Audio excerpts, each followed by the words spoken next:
I'm actually substituting in for Stephen Prince, who was caught in the inclement weather up in New York. I'm Brandon Baer from Contingency Capital, and very happy to present this panel today, which is an excellent panel on sovereign wealth funds. And just to give the biographies to the gentleman to my left, we have Paul Marcussen, who is lead portfolio manager with NBIM's External Strategies platform, where he focuses on strategy, portfolio allocation, and manager selection. They just celebrated their 15th straight year of outperforming the market, and he's based in New York for over 2 decades and has built NBIM's North American operations from a small outpost into a 100-person team overseeing $1.2 trillion across global equities, fixed income, real estate, and infrastructure. And further to my left, there's Ben Samild, who's the chief strategist at ADIC, where he's responsible for the overall strategic asset allocation of the firm, including setting up ADIC's capital budget, managing the overlay portfolio, and overseeing interest rate and foreign exchange hedging activities. Prior to joining ADIC, Ben was chief investment officer at Future Fund in Melbourne, Australia, where he led the organization's strategic investment direction and performance transformation. Welcome. Thank you. And really sort of the overlay and the start of this, and sort of when we sort of take a look at what sovereign wealth plans are doing currently in the market. Sovereign wealth funds now control over $10 trillion. They're patient, global, and increasingly, they sit at the intersection of financial markets and state power. And what I wanted to do is start there and sort of ask the question to both of you. Are sovereign wealth funds simply very large LPs, or are you instruments of geopolitical statecraft?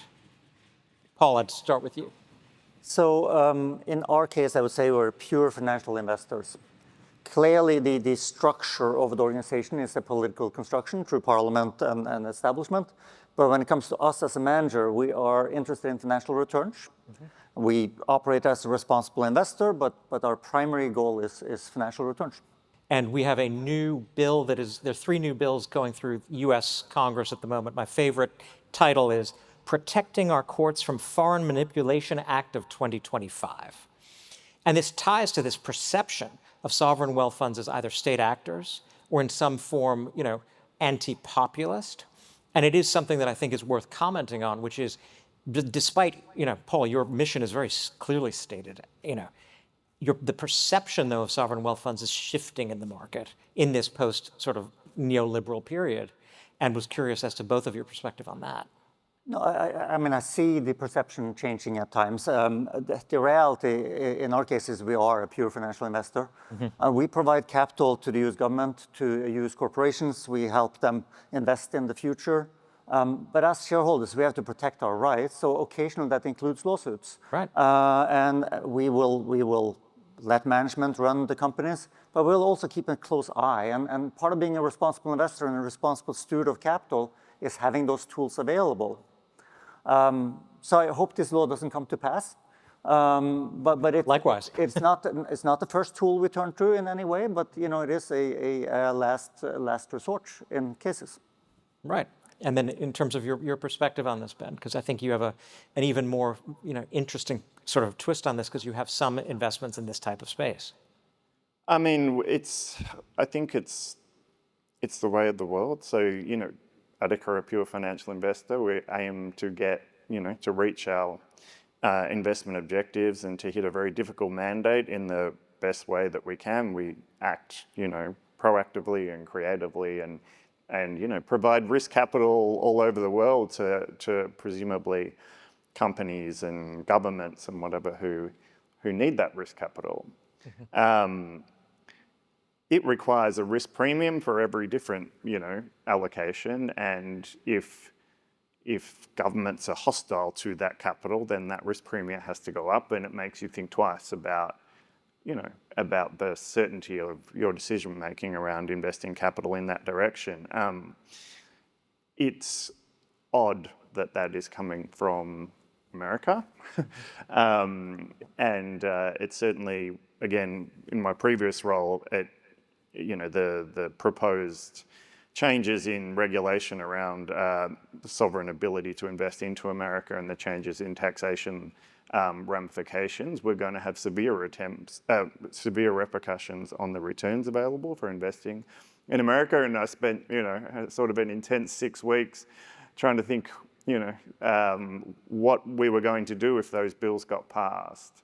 The answer was obvious. I mean, we had to redirect capital. So, these things are really consequential, and these changes to law and changes to regulations and changes to the treatment of capital are really consequential and force you to make decisions. And it's a major new shift. Over the last 75 years, it's been fairly even-keeled in terms of the United States as an investing sort of platform. So I think that it's a relatively new shift. I think that's right. I mean, and yes, the United States, but the whole world, I think, sort of the neoliberal post-Berlin Wall globalization moment, again, pulled down the barriers and increased the certainty of rule of law, and it does feel like we've sort of reached the end of that moment. Great. Shifting gears slightly, just in terms of investment philosophy differences and approaches. Ben, you've built sort of a blank canvas philosophy where every asset competes for capital, constantly reassessed, no sacred cows. How do you implement that in a sovereign setting where, optics, politics exist on top as an overlay? Yeah, I mean, the optics and politics are largely internal, and I would say that, this baseline of a competition for capital is really about a language and a way of thinking and a way of thinking about portfolio construction that goes beyond sort of local optimization and goes beyond the individual one-time deal and helps you to think about the relative goodness across your portfolio, both in the cross-section and through time, of the decisions you're making today. So I think it's just an important sort of thought process discipline and an important language discipline to drive incentives. Having grown up in that atmosphere, I very much understand it. It's sort of it sort of resets everything to zero, and then every asset class competes for itself. Yeah, that's right. Whereas, Paul, you run the largest sovereign fund in the world, and mostly indexed, but with a portion carved out purely for alpha. Does indexing 1.8 trillion feel like it's discipline or constraint or a combination of the two? Because it can be like a sonnet or a haiku or something completely different. Yeah, so it's up to 2.2 trillion now. Even better. So you've done well. So I think the key is in what you said, that there's a portion that's indexed, and then there's a portion that's active. So we don't have any closet indexing in the fund. It's either indexed, there's some enhancement strategies on top, like MNR arbitrage, index changes, and that kind of stuff, but that's more like overlay portfolios. And then there's active portfolios, which is truly active. So that allows us to sort of like pick our spots for the active portfolios. We don't have to be active everywhere. We just sort of pick where we think we have an edge, where we can deliver, we can go deep on that, and we can build the capabilities around that. So the index becomes the base. And frankly, when you have 2.2 trillion to put into the markets, there is little choice other than to index a huge chunk of it. All makes sense. In terms of sort of decision-making, Ben, you were originally drawn, shifting gears very slightly, you were drawn to behavioral finance. What bias do you believe sovereign funds suffer from the most? And that's a very tough question, so I apologize in advance. So I don't think it's just sovereign funds, but I think asset owners in general, people who sit in seats like mine, there's probably two really obvious ones. So I think one of them is like recency bias, right? Like there is a career tendency to linearly extrapolate what's just happened, and you can put all sorts of what sound like good governance reasons around the rationale for doing that, rigorous amount of data, 3-year track history, et cetera, et cetera, et cetera. That's all a different way of saying we expect the future to look exactly as it has done the recent past. And a lot of the time that will be more or less true, but then at the times where that isn't true, that's a really dangerous, bias to hold and to institutionalize. I think the other one that's even more obvious, though, that is less probably spoken about in polite company is like a confirmation bias. Look, you sit in a seat where everyone's incentivized to tell you how wonderful you are and how handsome you are and how intelligent you are. and that all your ideas are amazing. And so unless you can invite a certain amount of challenge, probably internally, because it's much harder to do that externally because you stand in front of a wall of capital, then you can get very comfortable with yourself. I've seen myself be victim of both at various times, and you have to be like Ulysses at the mast and really make sure that you're challenging those assumptions. So completely get it. And then Paul, slightly different perspective on this. You banned investment committees, really focusing on individual responsibility for investments versus a larger, broader IC. Most institutions would not be able to even contemplate that because these structures and bureaucracies grow over time like weeds. How did you do it?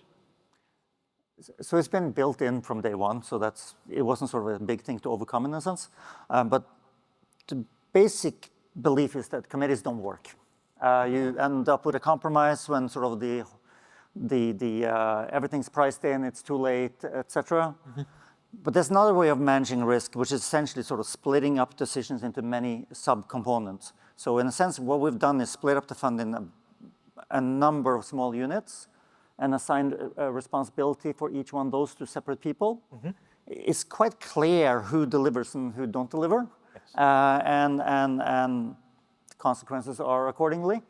And I'm very happy to see that firms like Citadel and Millennium, they also don't have an investment committee, structured the same way in many ways. So it's that kind of like splitting up the risk in small units as opposed to having many eyes on the big decision. Because an investment committee can be both a sword and a shield, depending on your perspective. So it's sort of an interesting choice to say, okay, individual responsibility is allocated specifically to a team. So I think it's great. Yeah, and it's I think a lot of investment committees, especially the ones that have outside members on them, could benefit from writing clear guidelines, giving clear responsibility, following KPIs, and following up on the manager, as opposed to getting involved in micro decisions themselves. Just reading a memo does not mean that you've done the research yourself and that you're intimately familiar with it. Sure. That's interesting. Now I'm worried that my recency bias is saying, oh, that's a really interesting approach. And to both of you, what is the most contrarian decision that you've made, and how did it play out? Yeah, so for me, it was actually a decision that we didn't make. So in the middle of the financial crisis, Lehman had just failed. And I know this seems like a long time ago for many of the people here, and you might not have been in the market at the time. But we had this automatic rebalancing regime in place. It was a structural thing. Congress had just sort of said no to the bailout package. We were actually, we know now that it went well, but we were incredibly close to the brink and massive volatility. There was big pressure on us to suspend the automatic rebalancing regime. And we met with one of the big investment banks in New York, and they told us that 26 of the 28 people with automatic rebalancing regimes had suspended them at the time. So we came to the decision to not make a decision and stay with our rebalancing regime. It felt truly horrible at the time and very, very difficult. But then it turned out being one of the best contrarian decisions in allocation ever made, in a sense. And we made huge amount of money by providing liquidity to the market at that point in that stress. Great. Ben, what about you?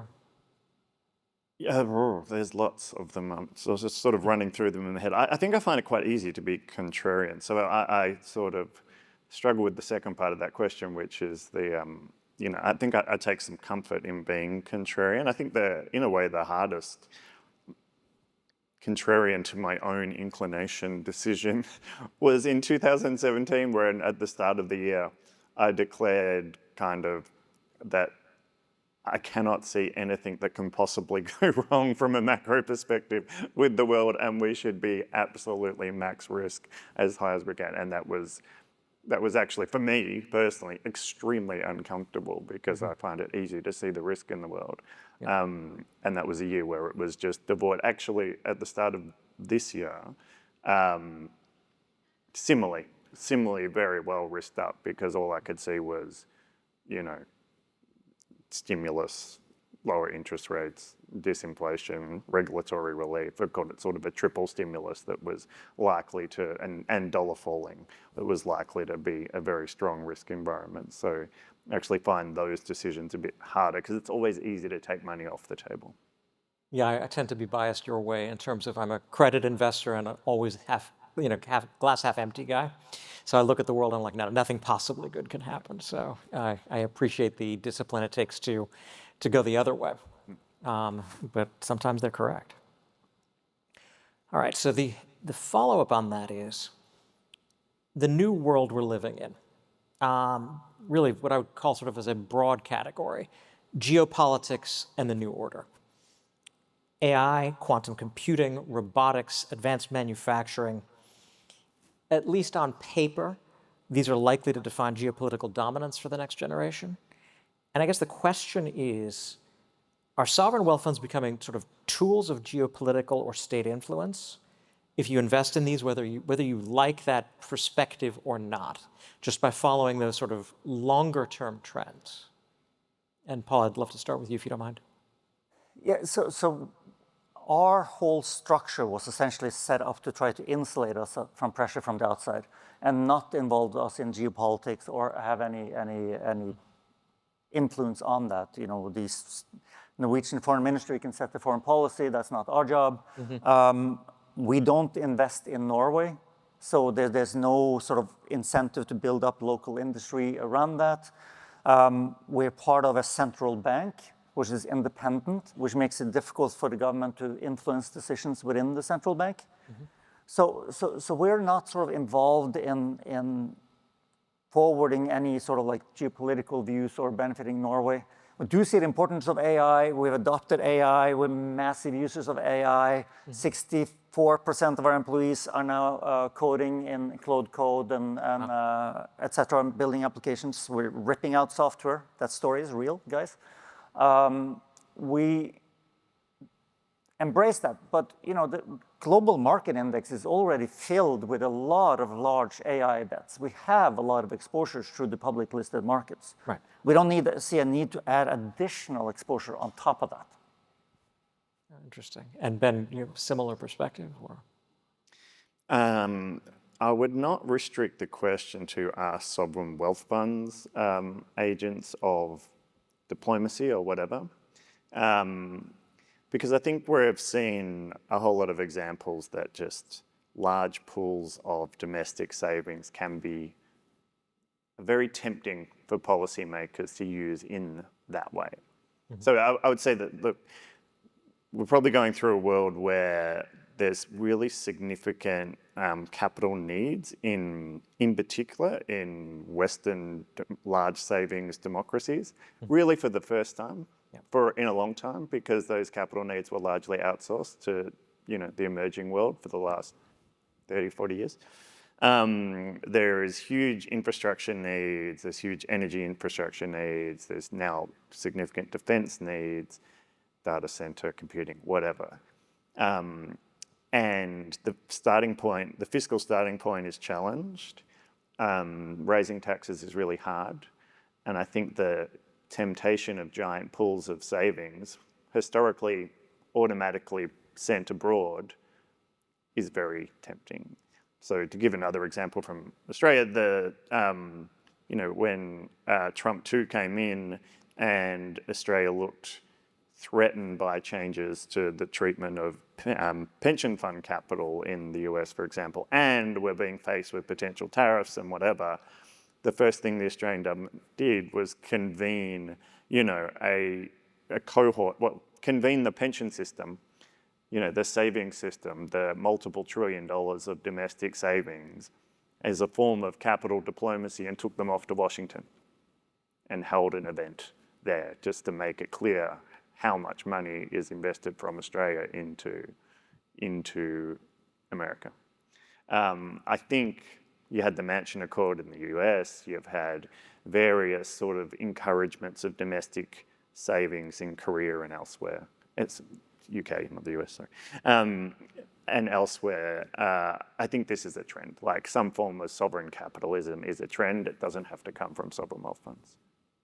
Which is, really tied to the earlier points we were chatting about in terms of sort of regulatory landscape and this sort of new populist sort of attempt to either restrict or encourage sovereign wealth investment in, we'll use the United States as an example just because we're here. I mean, it really is causing almost a completely new sort of topography and landscape in terms of how and when we invest, even if we want to be exactly neutral and just really just a market participant. So I do think it echoes both of what you guys are saying in a significant way. And sort of ties to an extra point, which is, let's just say AI and advanced manufacturing define the next 30 years. Should sovereign funds be actively overweight, even if the returns aren't as good? Or, it doesn't sound like, Paul, from your perspective, you're a pure investor who wants to get the best return possible. So it doesn't sound like that there's sort of any kind of, additional overlay from the sovereign perspective. No, given that we're not allowed to invest in Norway, it sort of limits how much we can do for Norway itself. Sure. In that. There's also a equivalent fund to ours which do invest in Norway, so I'm sure they face some of these questions. But in terms of our investments abroad, AI is important. There's huge investment needs. If governments want to attract capital to those investment needs, then they have to put in place return potentials of those investments that are high. If the return potentials are high, we'll invest there. Sure. But not for any sort of strategic domestic needs in our case. Right. And Ben, your perspectives? Look, I'd say they're the legitimate choices of policymakers, and if policymakers want to sacrifice return, money's fungible, right? Like if they want to sacrifice the return that would otherwise be coming their way, that they could choose to invest elsewhere and instead force the savings of, depending on who, because those savings could be pensioners, so it's difficult because, there's generally a sole purpose fiduciary test that you need to get past to do that. So that, maybe you can convince legislators and the population to change that. That feels difficult, but I think we're seeing, various countries make choices which sort of dance around that a little to try to, gently push in that direction. That's interesting. So we have about 5 minutes left. We had a quick question for the audience, for the managers in our audience. How should they get your attention in terms of new strategies, new products? And as a follow-on to that, what do you think prospective investors, managers misunderstand about you, just broadly? Yeah, so I can start with the second one. I think the most common misunderstanding when people approach us, they think that because we're big, we only select big managers. That is not the case. We fund emerging managers, we fund new managers, we can be day one investors. So that's like a very common misconception about us. We're willing, given our size, to take a big chunk of AUM percentage-wise. We need to deploy capital, but we're more than happy to look at new startups, etc. There's a limit on what areas we do externally versus what we do internally. So our external mandates are mostly focused on listed equities. That's great. Yep. Okay. And Ben, same questions to you. Yeah, look, the ADIC are, I think, extraordinarily well-resourced and can provide really important strategic capital to partners. We can provide important source of insight and collaboration and a real sort of genuine partnership. And we would like to do that increasingly with perhaps fewer and better, partners. But that money can be strategic, and there needs to be, a genuine sort of intersect in the Venn diagram of what works for both parties. And as long as we're, rowing in that direction and not assuming some sort of extractive relationship, then, then we can get to a good place. And since you're not indexing, you're really sort of specifically looking at managers who have a specific expertise, some degree of, really a new, risk reward that you haven't potentially seen before. Yeah, we don't index at all, and the objective is a sort of absolute one. So there is, we are encouraged, and there's all sorts of indirect incentives to be quite entrepreneurial and differentiated. That's great. Okay. And then to conclude the session, we have sort of some rapid fire questions, some of which you've already answered, so I will elide those to the extent that I can. In terms of bonds or equities in the next decade, what do you see as a preference? Paul? Next decade. The long view. It's a long. I don't think the returns going forward is going to be the same as they have been. It's been through like a very, very good decade in many ways. But I would still put a little edge to equities. Yep, likewise. I think equities as well. That's three of us. Okay.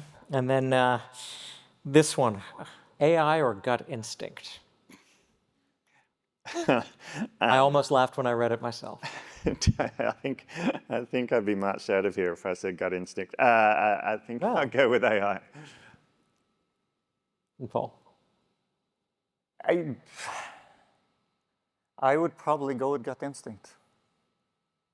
I'm glad we don't have, see this, we can be contrarian. That's great. I'll skip consensus or contrarian because you guys have already answered that. But I would preface something, where does gut instinct come from, right? It comes from experience and time and things, and you get the feeling of something's good or bad based on, your things. So I think still the human experience of learning things over time has value. As my recent ChatGPT queries would agree with you on that, but one mega manager or 5 boutiques? 5 boutiques. It depends. Depends on the manager, but yes, okay. And then the last question, 3 non-negotiable rules if you were starting a sovereign wealth fund tomorrow. This particularly applies to the United States, which does not have one. I think the most important things that we don't appreciate on a daily basis is the governance structure of the whole setup, the clear delegation of power, clear guidelines what to operate under, and that sort of secures the ownership and ability to management to do what's needed, while at the same time having the safety of the owners on top in mind. Mm-hmm. Yeah, and Ben? Internal incentives, absolute clarity of mandate, and very strong governance. That's great. Thank you both for a very interesting panel.